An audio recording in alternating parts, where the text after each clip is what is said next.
Okay, we're just about ready to start then. And for the benefit of those who aren't able to be with us in person today, our Bible class is being recorded. We'll post this recorded class on our website later today, and by this afternoon you'd be able to access it. And we appreciate very much those who do access the recorded lessons. And we encourage you to let us know that you've been able to get information from it by placing comments or observations or insights on our YouTube comments section, and that way we can assist you with any questions or things that you have. But for us this morning, we'll have our information projected up on the board. And if you remember, we've already covered quite a few things in the first part of this lesson, dealing with some generalities. We have yet to begin a chapter by chapter study of it. But let's remember what we've talked about so far. We've talked about the purposes of the epistle, and generally we decided that James's essential principle here is to,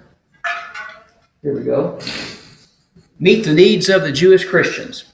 Those Jewish Christians who, of course, are the ones that were dispersed either by the leaving of Jerusalem after their conversion back in Acts chapter 2, or those who were dispersed because of persecution later on in Acts chapter 8.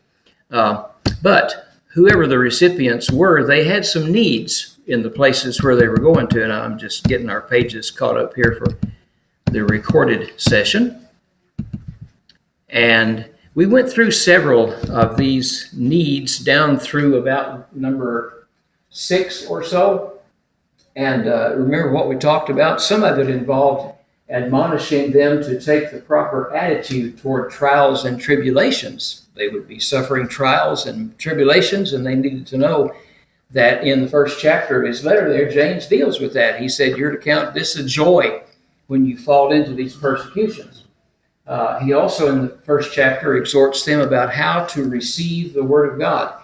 They had done this already when they obeyed the gospel and became Christians, but one of the things that they're going to have to do now is actually live this Word that they've received, and be not hearers only, but doers, so that the people they teach will also be instructed in the Word of God.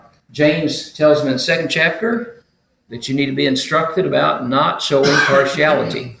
Among the Jews, there was this tendency, yea, indeed, a social, whatever you call it, a kind of a moray of showing partiality. They would make sure that some were elevated and some were not. And James tells them, don't do that. If you show partiality, you're acting in a way that God does not approve of.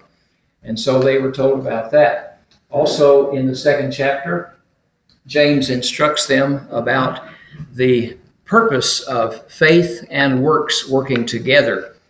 He says faith is insufficient if you don't have works along with it. And he gave a couple of examples that the Jews would have been familiar with, like Abraham and Isaac. And so he tells them, you may have faith, but it's not shown until you have that go along with it.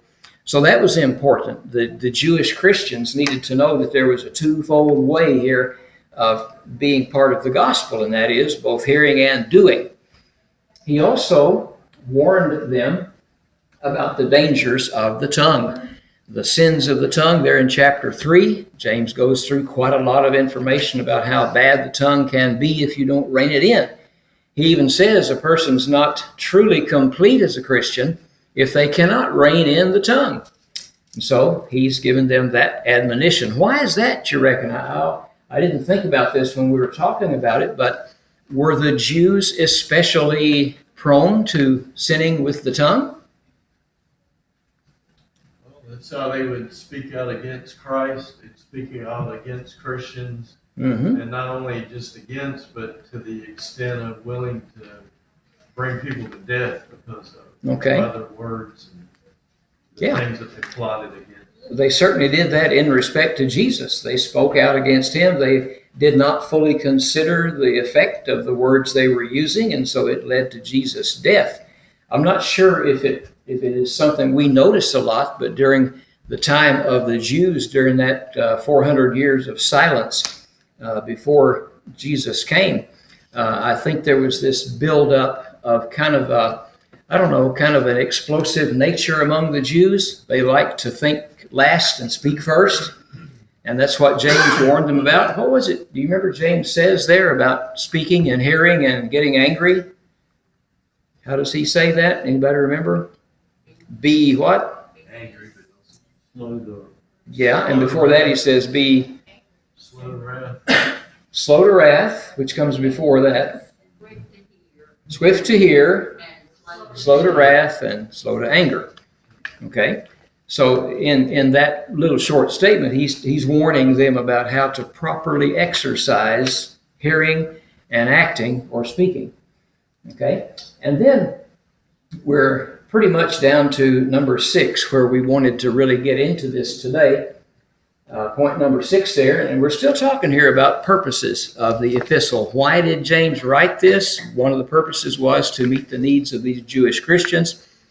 And number 6 there, which is from the second part of chapter 3, to set forth the nature of true and false wisdom. Now, let's just stop just for a second and examine that part of the chapter. We're not going to read the whole thing, but if you'll take James chapter 3, and let's look at a couple of verses that kind of summarize what he's getting at in this particular section. I picked out especially verse 13 and verse 17. So let's take a look at verse 13 of chapter 3 there. And here he says, "Who is wise and understanding among you? Let him show by good conduct that his works are done in the meekness of wisdom." So kind of keep that in your mind. And then let's jump on to verse 17. "But the wisdom that is from above is first pure, then peaceable, gentle, willing to yield, full of mercy and good fruits, without partiality and without hypocrisy." All right, so, what did the Jews generally think about wisdom as it applied to them? Thought they were the holder of the wisdom, special, chosen, and only God. Sorry. Only God would reveal it or give it to them. Yeah, they thought they were especially wise, didn't they? When you had questions about things pertaining to the old law, most of the Jews thought they were experts at it because they'd practiced it for so long. So what's James telling them here? Can we take both of these sections in kind of context? Sure, yeah. Combine them if you want. One of them actually segues into the other. Yeah. Okay? Mm-hmm. When he talks about the sins of the tongue, and now he's going to go on, he's talking about boasting. He's talking about, being puffed up or proud. He doesn't use those terms, but I think this is partially what he's trying to get at. If you look at just what you were just saying, Jews, everybody else were just ignorant infidels, or however you want to look at it, because of their attitude towards, they were God's chosen people. They were better than anybody else. Yeah. But think about it. Now, all these once believing Jews are now believing Christians. Some of that attitude may be pouring over into the fact that now that they are Christians, we're Christians. Even better. And here's what James is trying to say to them, is that same attitude that you can't be carrying forward in you boasting that, I'm a child of God because I'm a Christian. Mm-hmm. You can't be that way. You have to do it in wisdom and meekness and sure, humility. Exactly. And notice what he says there, let him show by good conduct that his works are done in the meekness of wisdom. Wisdom is not that which elevates you, it makes you meek. You know your wisdom is there and you practice it and you use it, but it brings about an attitude or a character of meekness where you have strength, but you don't have to throw it around. And so the Jews were encouraged to be like that. There in verse 17, he brings in more of a philosophical view of wisdom when he says wisdom that is from above. What does he mean there? What's wisdom from above? Wisdom of God. That's from God, yeah. Well, there could be wisdom that man says is wisdom, right? That's what happens today. We hear a lot of people talking about how we're wise in some ways, but he says wisdom that's from above, and then he names all these characteristics: pure, peaceable, gentle, willing to yield. And we're going to get into those more in detail when we cover chapter 3, but just picture what he's getting at there. There are things you can identify worship as. Yes, sir? You could say wisdom is knowledge applied over time or some kind of experience involved with it. But I think the root of this, of course, would be truth. What do they deem as the credible source? Yeah. What is the source? Exactly. True wisdom, you have to learn to recognize it, don't you? You recognize it by its fruits, by what does it produce. And so I think that's important. And he wraps up there in verse 17 by warning them against hypocrisy and partiality. Again, things that we've talked about. All right, so these Jews are reading this letter. They're out there in different parts of the world. Do you really think they're going to act differently after having read James's letter? Well, we hope so, don't we? I mean, that was that was his purpose, and if they were sincere about it, they'd do what he says. They would understand it and read about it. Okay, anything else there? Down through point number 6. Now, I've scrunched this up on the screen, but number 6 is at the bottom of your page 4 in your lesson guide. So if you'll turn over to page 5, then there's more in the list here. We're still talking about the purposes of the epistle, and mainly still looking at how James deals with the needs of these Christians in this dispersion. So number 7 is another rebuke, something that they need to be warned about. He rebukes them for quarrelsomeness, worldliness, and pride. Well, okay. And, as we go along here, keep in mind that these instructions are not just for those Jews, are they? Would they apply to people today, you and me, maybe? Certainly. So we're looking at some multiple applications here, but let's take a look there from chapter 4. And I had marked here verse 4 of chapter 4. What does he say about that? Let's see. James chapter 4, if you'll look at verse 4, here's where he uses some really, really strong terms. Adulterers and adulteresses, do you not know that friendship with the world is enmity with God?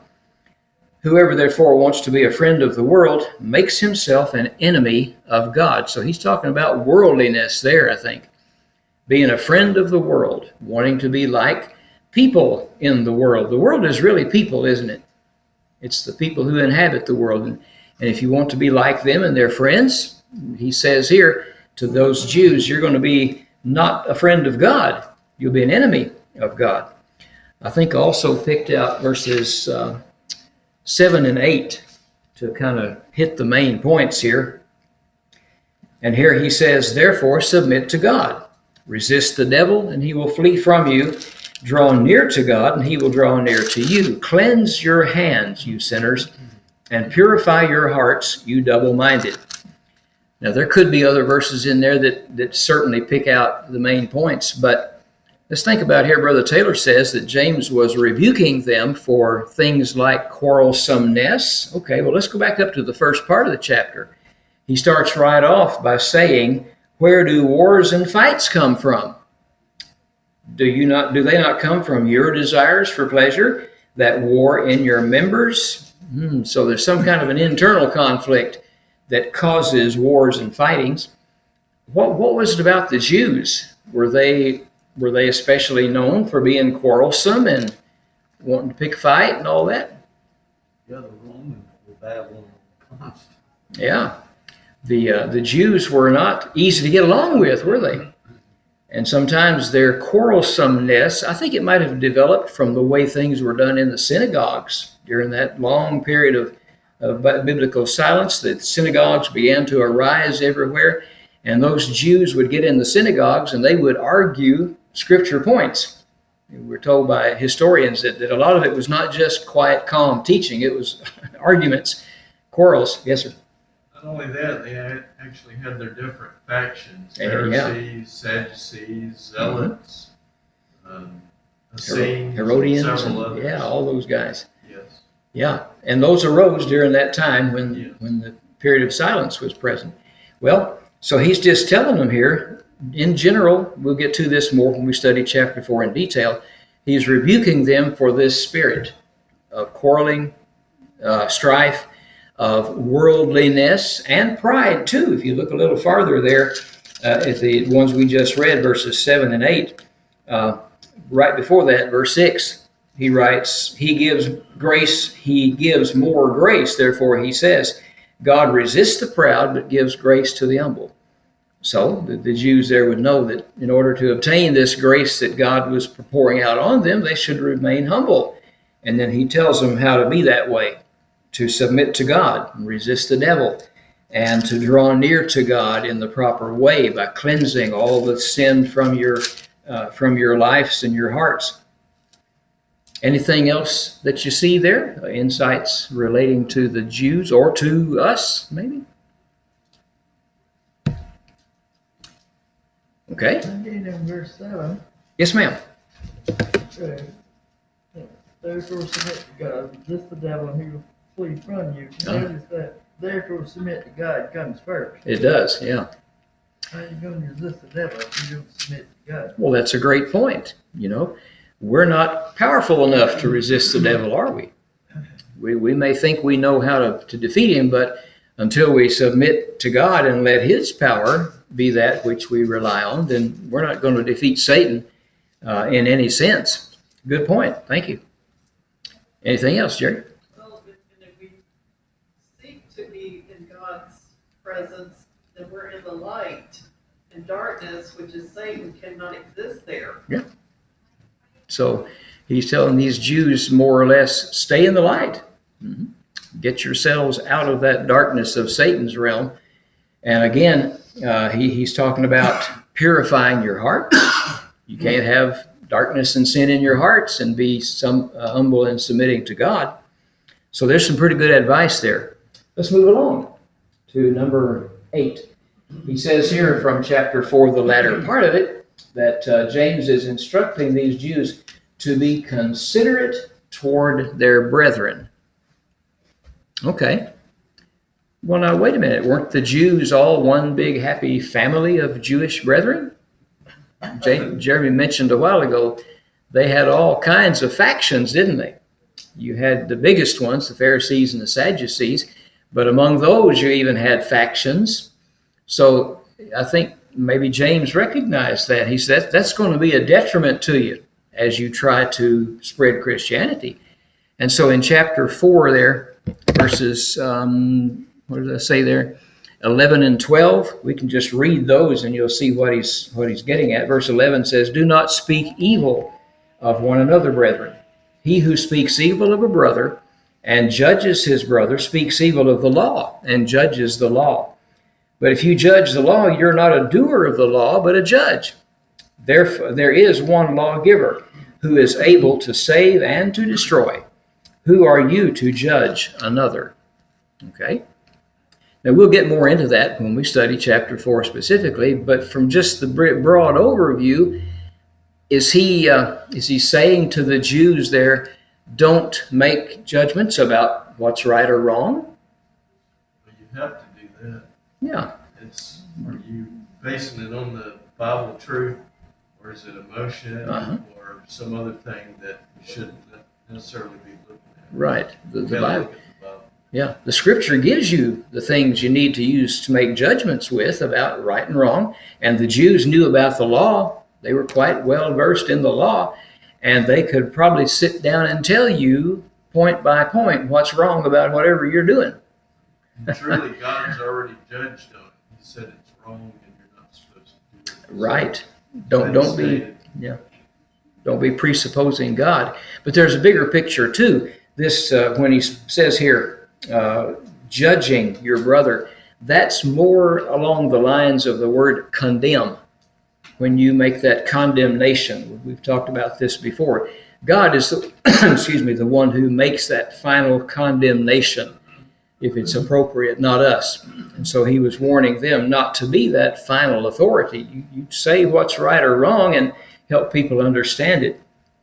Okay? Now let's move along. Number 9 up here is where James. All right, I'm trying every direction here. There we go. Only one I haven't tried yet. He upbraids them for their attitude and conduct in their business life. Okay. Even back then, even back in the first century, didn't Jews have kind of a large economic impact on the world? Boy, they were the business drivers of the world. They had the money, they had the acuity, they had the knowledge, and they were good business people. But here he says, your attitude and your conduct in your business life, you have to be careful about that.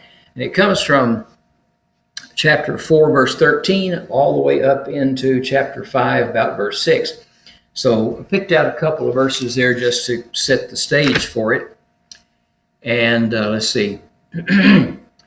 Verse 14 in chapter 4 might tell us something about that. This is that familiar passage where he talks about, come now, you that say we're going to go into such a city and do these things and make a profit. And he says, whereas you do not know what will happen tomorrow. For what is your life? It is even a vapor that appears for a little time, then vanishes away. So what's he trying to get across to these Jews with that kind of statement? Well, you got to look at more in the here and now. We got to look toward eternity. What are we doing to prepare for that? So apparently they have the forethought to plan out how they're going to make profit. But let's put those treasures up in heaven. Yeah. It's easy to look at a business plan, and say, well, if we do this and this, we're going to get a return on our investment of XYZ dollars. Well, good. What if your vapor disappears tomorrow? That's not a very good return on investment, is it? You don't make much. So he's just getting them to have a more spiritual view of the things that they do. If they're going to conduct business, it ought to be fair, first of all, and not deceive anybody. But then secondly, it should have this idea that my life's not going to last forever, and I'd better do the things now that are right and will get me to that eternal home. Over in that same chapter, let's take a look at verse 17. Again, real familiar passage. He says here, therefore, to him who knows to do good and does not do it, to him it is sin. Well, that's part of James's philosophy in many of these chapters, isn't it? Be a doer, not just a hearer. Yes, ma'am. You just touched on a really good point, I think. Ooh. Just as he's had to warn them, we need to be extremely careful in our own lives. Yeah. We have desires, we plan for them, we get all excited about them, and in so doing, we miss the opportunities to serve Him that we have right in front of us. Mm-hmm. Oh, yeah. And I think it's something that we have to guard against all the time. Yeah. Well, we're just so full of ourselves. Yeah. And what we want to do, Mm-hmm. not thinking about what does our followers want. That's what James kind of pins down there at the end, isn't it? If you know to do good and don't do it, then that's sin. We, like Carol said, we spend a lot of time making our plans and lining up all the activities that are going to be needed to carry out our plans, and we forget about the things that are for us, opportunities to help others or serve people. And so we know those opportunities are there. If we neglect them, then that's sin. We'll pay the price for it. If you move on into chapter 5, first few verses, he does touch on this he speaks especially to the rich. He says to the rich, weep and howl for your miseries that are coming on you. Uh-oh. What did the rich think their lot would be? A lot of times people thought, well, if you're wealthy, then you're blessed. That's how God blesses you. That's not true. And then, two, if that's what they put their dependence or their faith, or they think this is going to weather the storm, then they put it in the wrong thing. Which should be kind of an overconfidence, isn't it? And that's what he says there in that first verse. It tells them kind of in a futuristic sense here, weep and howl for the miseries that are coming upon you. You will have these miseries, he says. Don't think that the wealth you have and the position and all is going to protect you against that. And then the rest of that chapter, he goes on to say that you have a responsibility to be fair, treat your laborers with fairness. Their wages should be commiserate with what they do. And he in verse 4 there even condemns them for some of the times in which they've held back the wages from their laborers who labored in the field. And it was by fraud, he says. And the Lord knows about this, he says. So their attitude and conduct in their business life was very important. Now we know that even nowadays, throughout the world, those who are Jews and of Jewish background are very important in economies around the world. When we worked in Africa, Annette and I found out pretty quickly that the Jewish influence in business was real strong. I mean, every successful business or enterprise was generally run by somebody of Jewish background, either that or East Indian. They kind of competed for the top spot, but there was always that idea. So now, the ones who've gone to these different places, they didn't stop being good businessmen and being very, I guess you could call them vicious or persistent in driving to be successful in their businesses. They were still that way. And he just says you need to temper that. Be sure that you don't misuse what you have. Okay? And then as our time runs down, let's try to get another one. Number 10 there. He exhorts them to patient endurance of the ills of life. Now, back in the first chapter, he brought this up, didn't he? What did James tell them in the first chapter? When you're facing persecution and trials and stuff, you're to do what? Count it as a joy, right? Be happy about it. All right, so he's talking more about endurance now in chapter 5. And I picked out there, let's see, verse 11 seemed to say it pretty well. He says, indeed, we count them blessed who endure. You have heard of the perseverance of Job and seen the end intended by the Lord, that the Lord is very compassionate and merciful. So did you reckon the Jews all knew who Job was? Very familiar figure, you know. And so he says, remember Job? He endured all these terrible things that happened to him. And then look at what he says. The end intended by the Lord is that Job received all of it back. The Lord is compassionate and merciful. So your Jewish Christians would end up in these faraway places, and there may have been times when they did face some downturns. Maybe the people in these other places did not want to do business with a Christian now who used to be a Jew. And so they were told to endure this, and you'll get your recompense in return. Any thoughts about that? Any applications for folks today, maybe? Sure, whenever all those problems started coming on Job, he didn't think about the end picture. Right. It's going to turn right around after the persecution. Right. He didn't know for sure about that, did he? Sometimes we get impatient wanting things to happen there. God to do things. Okay. God has his own time. Right. And Job was the one who saw that. You know, God let things go along and it got worse and worse. And Job might have been thinking, what next? But then since he endured, then God restored everything. One thing Job did not do, though, was blame God for it. And that these Jews would need to watch out for that too, not to be blaming God for whatever happens to you. You know, it may be something unrelated, maybe something you did, or the people that you have to deal with. Okay. I have a thought. Yes, sir. We got 1 minute. It may take longer than a minute. Okay. So just looking at some of the verbiage that James is using here, especially in the 5th chapter, and looking at maybe the timeline when he wrote this. Yeah. Obviously, it was before John wrote the book of Revelation.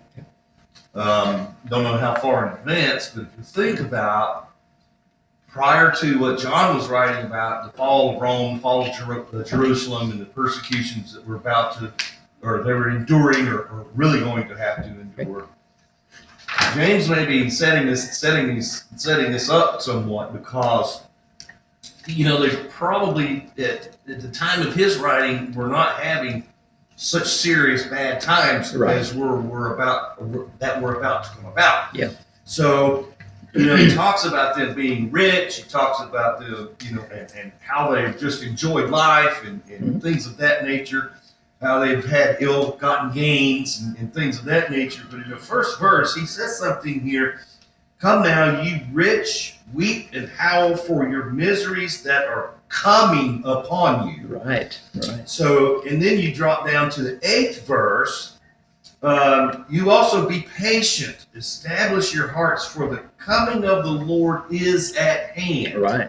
In the next verse, do not grumble against one another, brethren, lest you be condemned. Behold, the judge is standing at the door. Yeah, he repeats that several times. So this is sort of, to me, it's sort of kind of a precursor to what John is going to end up writing about in Revelation and some of the other things that are going to come about. I mean, he's prepping these once Jewish Christians that these are things they better heed because it's coming. Yeah. And we looked earlier at the time period that he wrote this, and some say it was one of the earliest letters of all, maybe in the middle to late 40s of the first century. And so, you know, and then long about the 60s is when people like Nero and Domitian start popping up, and among those emperors that brought lots of persecution on the Christians. So, yeah, he's encouraging them to look ahead and prepare for it. Get yourself ready for what's going to come. What they were doing up until this point was not going to help. Right. Change was coming, and they needed to be the ones who brought it about. Well, thank you for your input today. Appreciate it very much. And if you'll mark in your book there, we're going to start with number 11 on page 5, and we'll finish that and go ahead and look into the first chapter. Now, we're going to skip over the outline of the book of James. That's just some stuff we can come back to later if we're trying to find something. But we're going to move after this up to chapter 1, which will be, if I can find the page number for it. Anyway, you'll have to find the page number. But we're going to finish this up next week, and then we'll move on ahead into chapter 1 and look at the series of questions that Brother Taylor presents there. Thank you for your attention and everything today. Appreciate it. Those who were able to tune in by the recorded session, thank you for joining us there. If you have any questions, be sure and note those in our comments section, and let us know if you have any issues that we need to discuss further. Thank you very much, and we hope to see you again next time.